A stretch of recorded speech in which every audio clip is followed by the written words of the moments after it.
Welcome, fellow freaks, geeks, and nostalgic 90s nerds, to my channel, Slime and Slashers, where, yeah, we talk about everything from Nickelodeon slime to horror movie slashers, but plenty of stuff in between. Today's video, however, we're going to be talking all about books, and about specifically all the books I read in May. I read a lot of great books in May, so without further ado, let's go to the short intro so we can talk about these babies.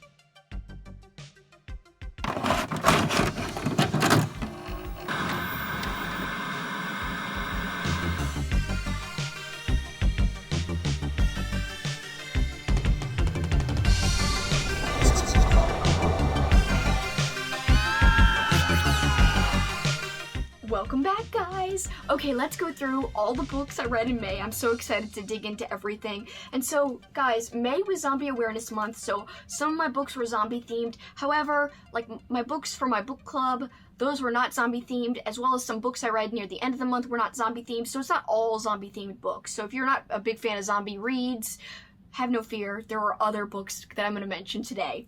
Alright, so I read 10 books, and then I also read one short story, and so that would be 11 things total in May. And I'm just looking at my little statistics sheet here. The amount of pages I read were 3,265 pages, and I'm counting everything except for that one short story because I just listened to that on audio, and it wasn't really a full book anyway, so yeah, I'm not counting that, but the 10 books, they numbered total 3,265 pages. Pretty damn good if you ask me, and I'm very happy with that number. It's one of my best reading months in terms of pages read. Now, you know, is each page created equal? I'm not sure, because some books, freaking small-ass text, other books, bigger text, like, I don't know. Like, what do you consider a paperback 300 pages? Feels like it's more than a bigger book like this that's 200 pages. So anyway, we will go through it all, but I'm still happy with the pages read, no matter what the page was like itself. Alright, so first up I read for my book club, Offseason by Jack Ketchum, and I was so pleased with this because actually it's my second Jack Ketchum read this very year, and both of my Jack Ketchum reads I have rated 5 stars. So yes, this one was my second Ketchum novel, and it was a 5-star, just like my first one, which was The Girl Next Door. Now the big difference, The Girl Next Door, that one is super emotional, very hard-hitting, difficult to read for certain reasons. Now this one is more tense and more thrilling and more pure pulpy horror, if that makes sense. It's not as emotional. It's not as draining, you know, to your psyche. This one, you are in fear for the characters and you do care about them, but at the same time you can disconnect and just kind of go along for the ride and sit back and have fun and be entertained. But yeah, there's some tense parts in this, and essentially this follows a group of people on vacation in a cabin, and they're surrounded by this group of cannibals that obviously they didn't know were there. The cannibals are spying on them for a while, but then they attack, and you know, who survives, who doesn't, and that's part of the thrill ride, finding out who's gonna make it at the end. Now I will say I do recommend the uncensored, unedited version. If you have an old school copy, I would go and find a newer edition that has been kind of restored to the way the author intended it to be read, because at the back of this book, Jack Ketchum has a note where he talks about what was edited out and what was changed when he originally published this from, like, you know, what he wanted to be written. His editor was like, no, we can't have it like this, we can't have that happen, and the ending is quite different. So this is the way he wanted it to be read, and this is the way he intended the story to be in this new edition. So yeah, that's how I recommend reading it. So yeah, just try to be aware of that. But yeah, this was so much fun, bloody good time, and I actually talk a lot more about this in my live show that I had. It was basically a book club discussion, so beware. If you haven't read it, that discussion includes spoilers. I will link it below. But if you have read this and you want way more details about what I thought about it, you can check out that discussion. Once again, linked below. Next up, I read The Cellar, and this was my second book club read for the month of May. I usually have 2 book club reads, just in case, you know, the first one isn't to some people's liking, then I've got a secondary option for people.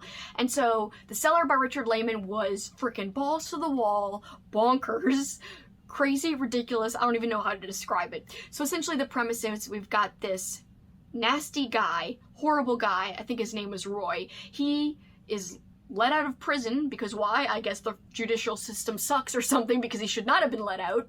He was in there for abusing his daughter, and so he gets out, and the ex-wife and daughter are notified, and they say, to hell with this, we're getting out of here. So they leave their home, and they go on the run in anticipation of that guy coming after them. And yeah, they're right. The first thing on his agenda is basically to go after them. And so he's like on a mission to find them and to torture his family some more, which is horrible, which makes you really dislike him even more. So I will say, Richard Lehman, as I've said many times on this channel, because this is my third Richard Lehman read, he is not for everyone. He's very divisive. His writing can be quite offensive to some people, and I can totally understand and see why. Me, I can kind of brush it off for some reason. I feel like it's cozy, trashy horror, if that makes sense, or trashy cozy, as I described it in a previous video. So again, I kind of talk about my full thoughts on this book in a live stream discussion that I literally just filmed this very week, so I will link that below, and you guys can check it out. But once again, this one has spoilers just like the off-season stream has spoilers, so if you haven't read it and don't want spoilers, then don't watch that more in-depth review. Also, another part of the book, and of the premise of the book, is as these people are on the run, the woman and her daughter, they wind up in a town which has this house that is notorious, and there's all these rumors surrounding the house that there's this beast that lives there and attacks people who trespass in the house. And so there's a whole bunch of stuff going on surrounding that, and people are trying to find out the mystery of the beast that lives at Beast House.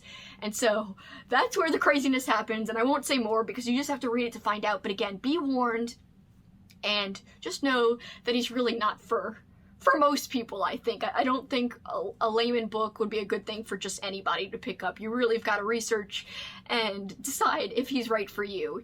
I think he's right for me because now I want to read everything he's ever written, just because he's so zany and out there, and his books are just absurd. But so absurd that you can't help but laugh, scoff, and also sometimes it's so thrilling that you just want to get all the way through to the end. So all these elements kind of add up to where it's a good time overall.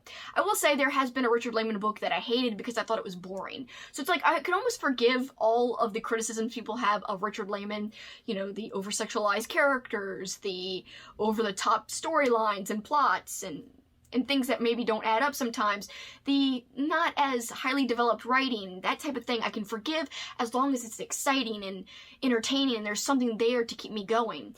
The book I read by him that I didn't like, called Funland, that one was the opposite. I found it quite boring, and I didn't think that the gore that happened at the end was worth all of that work to get there. So, you know, there's those types of reads, which I'm sure I'll encounter once I try to get through all of his books. But luckily, with the Cellar, it was not like that. I very much enjoyed it. 4 stars, which is pretty decent for me, so that was a good time, yes.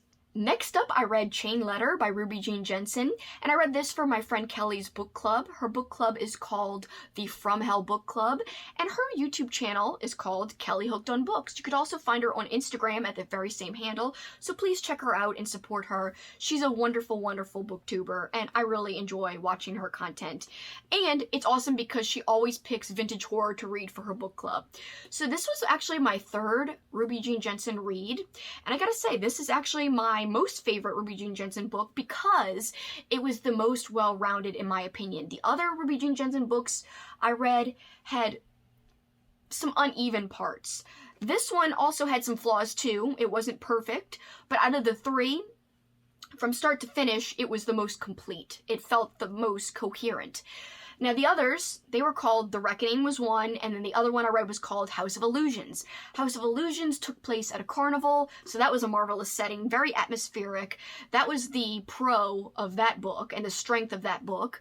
That one was mostly enjoyable, but I think I gave it a 3.5 rounded down. I can't really recall specifically, but it did feel like you were at a carnival when you were reading it. That's the best part about the book. So the ending, though, was a bit rushed, and you were left with questions and wanting more. So that was the flaw in that book.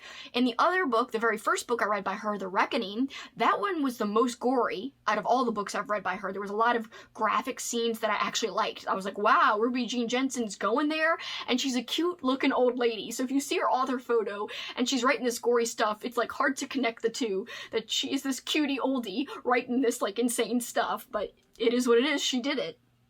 And I respect her even more for that. Like, that she could be so cute and sweet looking, but still write this sinister stuff. I think that makes it even better. And so yes, The Reckoning, it had the gore, which was its strength, but its weakness was the ending as well, and just some parts that did not make sense and did not add up for me. So yeah, very uneven in my opinion, but at least it had the gore. So out of the three, this one, it had atmosphere, it had well-developed characters. We're following these kids, and they're looking for one of their dogs who has been lost, and they come across, you know, this letter, and, you know, what's going on with this letter. And it's also has to do, a lot of it takes place at this haunted, like, old abandoned, like, old folks home, and it's a very creepy place. It kind of reminds me of Session 9, which is one of my favorite horror movies, which takes place at an abandoned asylum, mental institution kind of area, or location, whatever, locale.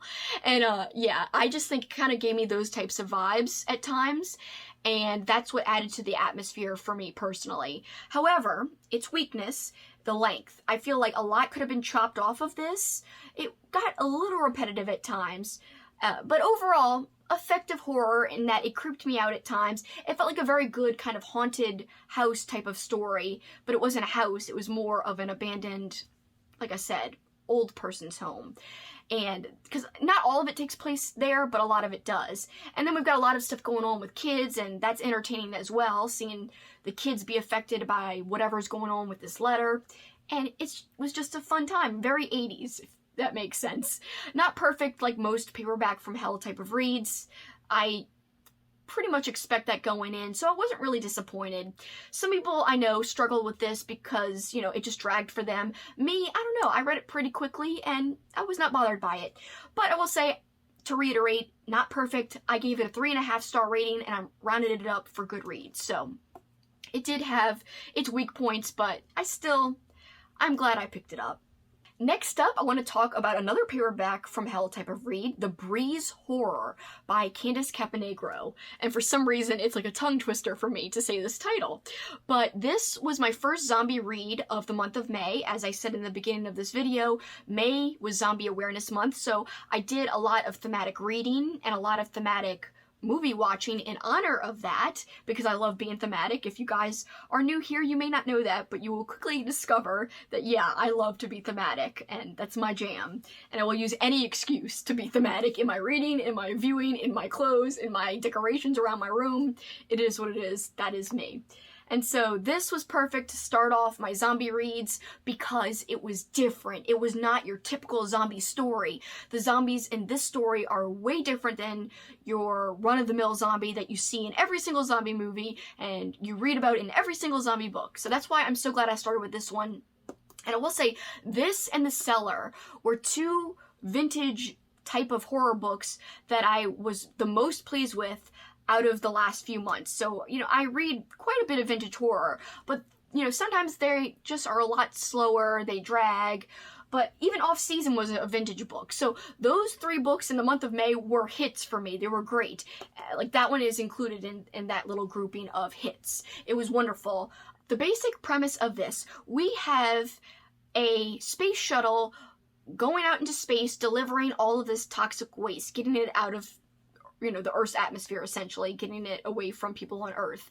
However, a big accident happens and a meteor crashes into this spaceship, spilling the toxic waste that it was trying to carry away. So the toxic waste falls to Earth as rain, and people who are exposed to this rain are affected in a multitude of ways.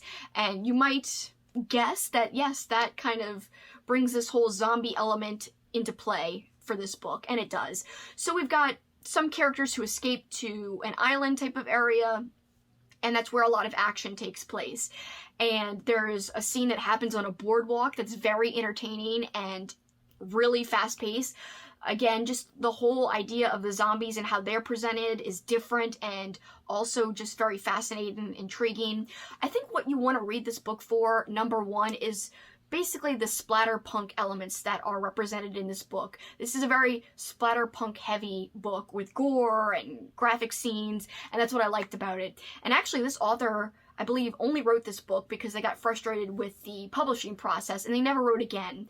I learned that from watching a video from one of my favorite YouTube channels. His channel is called Paperback Mania. He hasn't made a video in a while, but the YouTuber's name is Leon, and he is a freaking paperback expert, if you ask me, especially when it comes to vintage horror. He has done so many book haul videos that I just watch over and over again because his collection was amazing. He hasn't made a video, as I said, in a long, long time, so I have to watch old videos sometimes just to, you know, look back at his collection because it's so much fun to watch his hauls. But he actually reviewed this on his channel, but I will say, if you don't want spoilers, do not go and watch his review. But if you want to find out what happens in this book, like in a play-by-play type of way, where you have everything spoiled for you, and it saves you the time from actually reading it, I would say go check out his review. If you don't mind getting it spoiled and you just want kind of like the idea of it, he goes through the whole book really in great depth, and it's actually an awesome review if you don't mind the spoilers, and I really enjoyed hearing what he had to say about this after I read it. But in terms of my enjoyment, it was high up there. I do think it was a little long. That was the one negative for me. A lot of old school horror books are like that. It's almost like the author had a word count to meet. And so to me, I think about 100 pages could have probably been lopped off, but I was never bored. I really overall had a wonderful time. The characterization is a little weak too. Like our main protagonist, I didn't really like her a lot. I thought she was kind of whiny and annoying, but you did become invested in her safety and her story eventually. So, you know, you did like her and want her to succeed and survive. And so, you know, eventually you do like her, but there are some annoying things about her. But overall, yes, I loved it, and I loved the antagonist. He was unique and different, and there's an Ozzy Osbourne moment in this book, and it's not a spoiler because it's right at the beginning, where some dude freaking bites some creature's head off, and it's freaking insane. I'm like, hell yeah. And so it starts with a bang right away in the first few pages where, you know, someone's biting off a flippin' thing's head off. I don't want to say what the creature is, but if you're kind of sensitive to that, then don't read this. But yeah, it was awesome. And have no fear if you do not have this vintage copy. They do have a Kindle edition of this book, and that actually also has an awesome cover of that.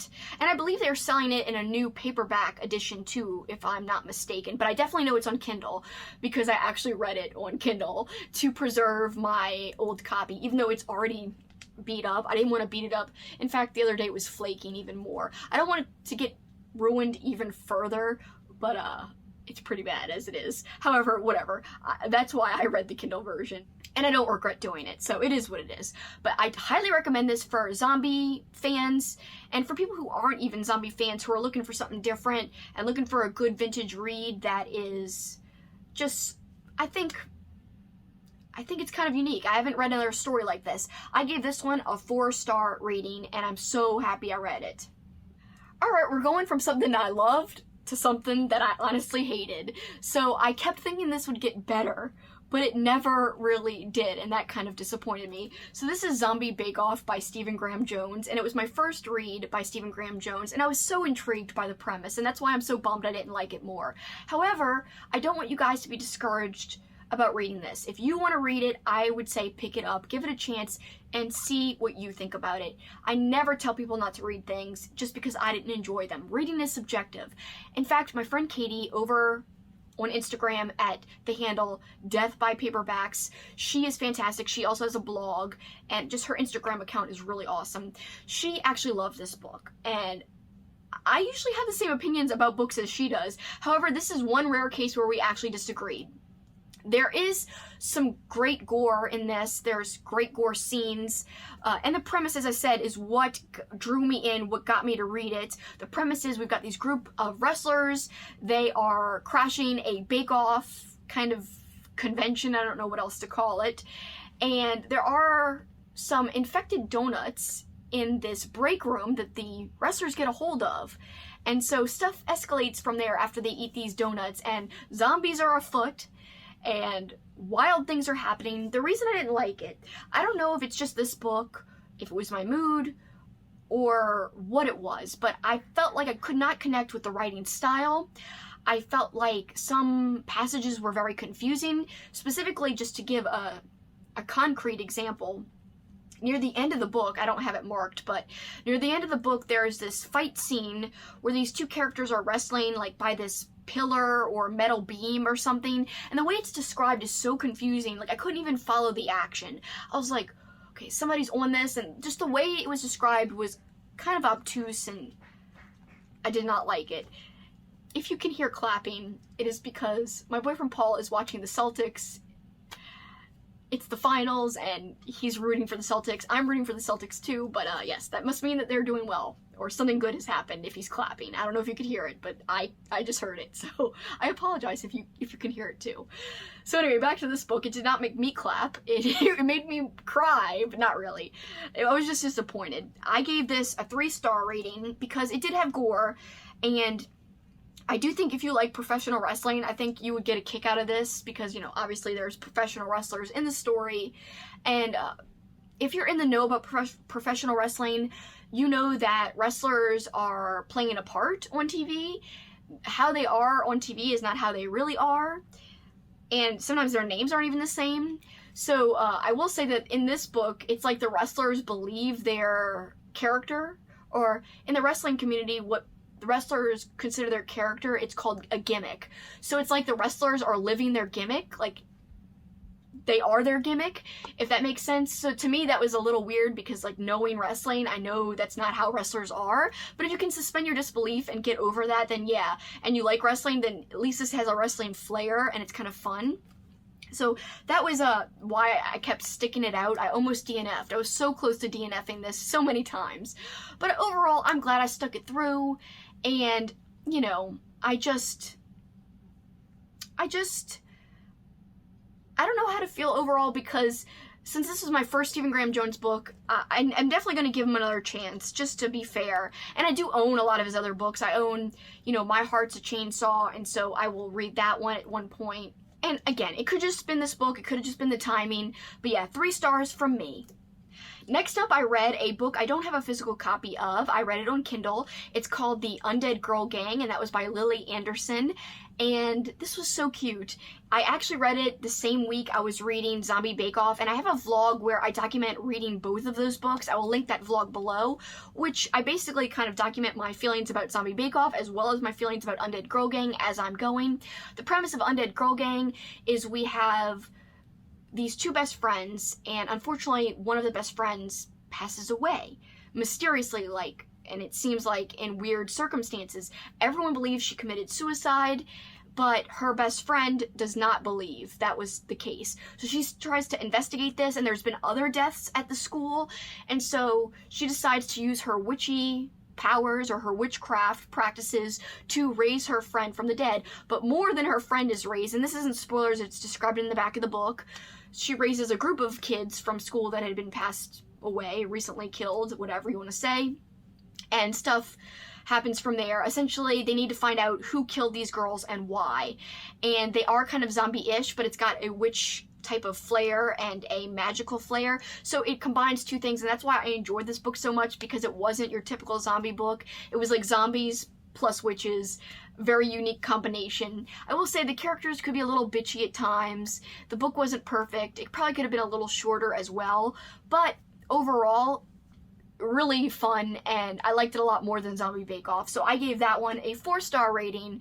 It was definitely a good read for me for Zombie Awareness Month. Perfectly thematic, but with a little, like, uniqueness to it, where it wasn't your typical standard zombie story. Next up, one of the books I'm the most excited to talk about with you guys, In Every Generation by Kendar Blake. I still don't know if I'm saying this author's name right. I apologize if I am not. I'm bad at pronunciation. As you guys can see, I annotated the hell out of this book. Like, I actually wrote notes on, like, little post-it notes all throughout the book. I picked this up on a whim. I was not planning to read this as part of my May TBR, but my friend Elizabeth over at Elizabeth Sagewood, the YouTube channel, I will link her channel below. She's fantastic, one of my favorite people, so sweet, just such a wonderful human in every way. I cannot recommend her channel enough. Soothing voice, very peaceful person. She's marvelous. Anyway, she told me, Kelsi, you have got to pick this up. You have got to read this. You will love this. She's a huge fan of Buffy the Vampire Slayer, and so am I, and she knows that about me, and that is why she told me to pick this up. I have actually been hesitant to dive into books set in TV or movie universes that I love, And I don't know why I'm so hesitant, but I think part of it actually has to do with the Buffy universe.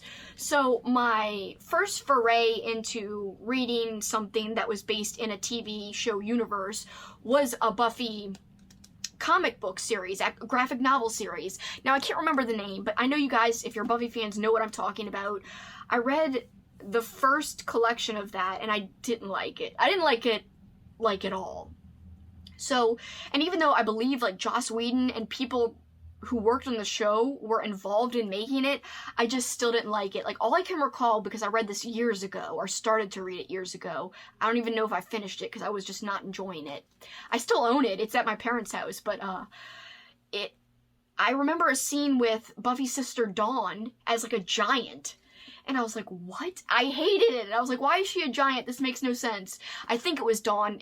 If I'm remembering incorrectly, excuse me. I just remember I didn't like it. And I didn't feel like it matched the vibe of the show. So I've been tentative to get into other books that kind of are set in a TV show universe that I love. So, for instance, I also read the book Imzadi, which is a Star Trek The Next Generation book. I love Star Trek TNG, the show. I actually liked Imzadi. It was okay. It was decent. Not my favorite book I've ever read, but this exceeded all my expectations because I had low expectations going in. Not that I didn't trust Elizabeth, because she said it was great. So I knew that going in. However, just with my previous Buffy experience and my Star Trek experience, which I was still happy with, the Star Trek experience, it still didn't feel like the show completely, to be honest with you. Even though it was well written and I could kind of get myself into it, it was effortless to put myself in the book universe. It felt like it came right from the show. So this takes place quite a few years after the final season of Buffy. We do have some of the same characters from the show, but we also have a new group of Scoobies that we're following, and I never ever thought I could get invested into a new group of Scoobies that weren't, actual characters from the main show. However, here we are, and I'm invested in some of these new characters just as much as the old characters that are represented in this book. So yes, it's got the old nostalgia stuff that you just love to see. It's got new stuff that's really awesome to see develop as well. And this is going to be a series of books, and I cannot freaking wait for more books in this series. I am, like, dying. I'm very invested in all the characters, new, old, you name it. We do follow a new baddie in this book. We've got, like, a new bad guy or bad gal. We don't know which is it. A bad guy, bad gal, we don't know. And there's also an overarching mystery that's going to span more than just this novel. So it had, like, a mini thing, and it's going to have a longer story as well. And it just all flowed so well together. And the dialogue is the strength of this book. I felt like when I was reading some characters' dialogue, it felt like the character from the show. It was written in that style. My friend Elizabeth did say that one of the characters didn't feel as authentic as the show character. She told me who it was. I don't want to tell you guys and bias you, but I actually read that character like the actor would have said the lines in the show. So to me, it felt like in place. I didn't have the same qualm as her, but 5-star read. One of my favorite reads of the year, easily. I cannot believe I'm sitting here talking about how a book has measured up to how I feel about a show that's one of my favorite shows of all time. This fit in the universe perfectly. It paid homage to Buffy in a respectful, perfect way. I loved it. I highly recommend it to all of you Buffy fans out there. And yeah. It was missing some main characters that we don't get to see, but the characters that it did have made it worth it. I don't want to get into too much and spoil things. I want people to find out things for themselves. Just know that it's great if you like Buffy. I'm almost positive you'd like it too. But if you don't, if you've actually read this already and you didn't really like it for a certain reason, please let me know below, but without spoilers. I don't want to spoil it for anybody else in the comments, but yeah. Or you could DM me on Instagram and talk to me about it. You can find me on Instagram at superkickingit, SUPERKICKINGIT. Yeah, find me there and talk to me about it if, you want to say something that has spoilers in it. But yes, I am so jazzed for the rest of the series. And thank you, Elizabeth, for telling me about this and making me read this, because once I got started, I didn't want to stop. It wasn't even supposed to be read in May. So glad this randomly basically appeared on my TBR. Oh, worth it. Next up, I actually read a nonfiction book. and it was a kind of zombie-themed nonfiction book in a way. I read The Serpent and the Rainbow, and you might have heard of that name before because you might be familiar with the Wes Craven film, The Serpent and the Rainbow, same name as this nonfiction book I read. And I also did rewatch the movie in May as part of my zombie festivities, which I love. The movie stars Bill Pullman, and he is so kind of depressed, and he kind of plays depressed characters and moody characters, and Serpent and the Rainbow is no different. If you've seen his new show that he's on, I forgot the name of it, of course, but I've watched all the seasons of that too. He's so moody in that show. Anyway, I can't remember. I'll have to put up a poster of it so that you guys know what I'm talking about when I'm editing. I'll look it up. But yeah, The Serpent and the Rainbow was fun to rewatch the movie, but in terms of the book was way more entertaining than I thought it would be. I listened to it on audio, but I also read along on a Kindle version, and lots of big words. So I would recommend listening to the audio because there's so much factual stuff in here. But I will say the author, Wade Davis, the premise of the book, we're following Wade Davis. He is a Harvard student at the time, and he's going to Haiti to discover what is rumored to be a zombie drug. And this drug is essentially known to bring people back from the dead, but really what it does is it makes people appear dead, and then, they're unburied a few days later. And there's more that goes into it than that, and he kind of examines the Haitian culture, he examines a lot of things, and I personally liked this a lot more than my other friends who read this also in May. They all gave it a 3-star. I'm giving it a 4-star rating because I just thought that Wade Davis had like a very poetic way of writing. For being such like a scientific guy, he really did well with writing this book. And I just thought he did a good job at putting things in perspective, and I think I enjoyed it more because I loved comparing it to the movie and seeing what the movie took liberties with and how it made it into a fictional story. And I also watched the episode of Cursed Films 2 on Shudder. It's all about, cursed films, and they did an episode about Serpent and the Rainbow, and so Wade Davis is interviewed, the author of this book is interviewed in that. And he talks about the process of making the film, how he was involved in it, and how, although Wes Craven tried to honor the nonfiction story and he tried to honor the Haitian religion, it also kind of made the religion a little bit cartoony, which is what they were trying to avoid. Like, Wade Davis, with his writing of this book, The Serpent and the Rainbow, was trying to dispel all of the other cartoony stuff that had been shown in media about Haiti and about voodoo and all of that.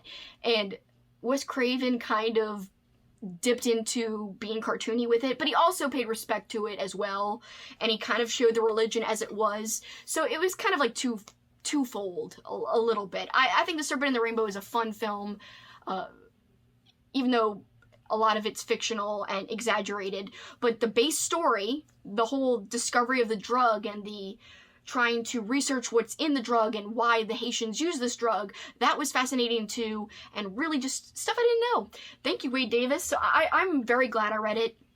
And then having watched the movie in the same month and watched that episode of Cursed Films all in the same month, and I read an article about all of it, like the book versus the movie and the Cursed Films episode all together. So all of that just made for a very rich experience, all about this one topic. And again, it all is about this zombie drug and Wade Davis trying to discover what's in it, how does it work, why do they do it, and also they kind of discover these secret societies in Haiti, and Wade Davis kind of talks about this a little bit in depth and what he learned about these secret societies in his research. So yeah, all of it was well worth it to me, but beware, it's not for everybody. It could be a little dry to some people, could be a little slow, but I do recommend the audiobook. Next up, another book I read, both physically with this paperback, but I also listened to it on audio, Pet Sematary by Stephen King. And this was my friend Kat and I's May read. We've been doing this whole Year of King project where we read a King book or short story every single month of the year,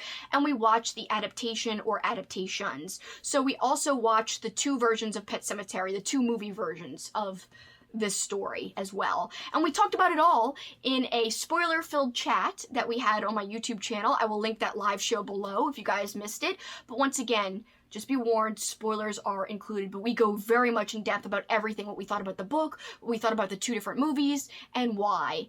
And yes, oh, this was so good, but I will say, as great as the text is and the written words are that King put down on the paper, listening to the audio blew my mind. The audio was narrated by Michael C. Hall, Dexter, bitch. And so yes, Dexter, aka Michael C. Hall, that's his real name, not aka, it's his name. It's his actual name. Michael C. Hall did a fantastic job narrating this book. It is the best audiobook I've ever listened to. I highly recommend listening to it on audio, but I'm glad I also read along. That way I could really absorb what Michael C. Hall was saying as he was like reading it. So it was great. As you can see, I marked a ton of passages. I clearly loved it. I'm not going to go through the premise. I feel like everybody knows what Pet Sematary is about. I feel like this book is as much about grief as it is a horror book. I really think it's an examination of grief and what it can do to people and what it can make people do. Just because they're out of their minds with this terrible feeling that they're going through and this terrible loss that they're experiencing. So yeah, it was powerful. So many great sentences in this book. I can't even say, so many wonderful passages. But yeah, Michael C. Hall, chef's kiss. It was so good the way he narrated it. And his accents for the different characters. I will say, one little part of the audiobook was a little overmodulated. A little bit too, peaky, if that makes sense. If you guys like audio, you might know what I'm talking about. But it was just for a short while. It was near the end of the book. And it must be because they started a new recording session and the audio levels were just a little bit different. And so I just lowered my audio on my phone and I was listening to it.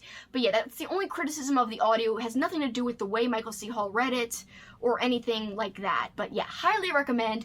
This was easily a 5-star read. So good. My first time ever reading this book.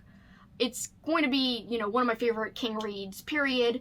But will it be in my top 5? I don't know. Because I'm still going through this project right now where I'm reading a lot of his popular books. And right now, my number 1 favorite is The Shining by Stephen King. Will this overtake The Shining? I don't know, because it's been 10 years since I read The Shining. I'm going to reread it in December. So in December, I will know if I like Pet Sematary the best, or if I like The Shining the best, or if I like something that I will read in between the best. We will see. But right now, Shining is number 1. We will see if it's still the same right after December. But yes, I am so happy. I finally got this off my list because it's an atrocity that I had not read it up to this point. And I'm glad that now I can say I have read a true classic. Alright, and finally the 2 things I read last in May are more Stephen King works, and I don't want to go too much into detail because these are my June Stephen King reads with my friend Kat. We're going to have a whole big long chat about this in the last week of June, on the very last Sunday in June, I should say, to be specific. So the 2 things I read, 1408, which was a short story, like a reference, I read 10 books in one short story. The short story was 1408. Very short, easy. I listened to it on audio. That one, I'm not going to go over my ratings just yet because I'm going to talk about it with Kat. I also read The Mist, which I count as a book because they do sell it as a standalone, like little novella. And so I'm counting it as an actual book. That was my 10th read of May. And yeah, I enjoyed both of them, but I'm just not going to tell you my rating. So overall, how many 5-star reads in May? 1, 2, 3 5-star reads. So the 5-star reads were Offseason by Jack Ketchum, and then it was In Every Generation, the Buffy book, so good, and finally Pet Sematary by Stephen King. Some really great stuff. I had quite a few 4-star reads too. The Cellar by Richard Lehman was a 4-star. The Breeze Horror, that vintage novel that was like a zombie book that was very different, that was a 4-star. Undead Girl Gang, also a very different type of zombie story, that was a 4-star.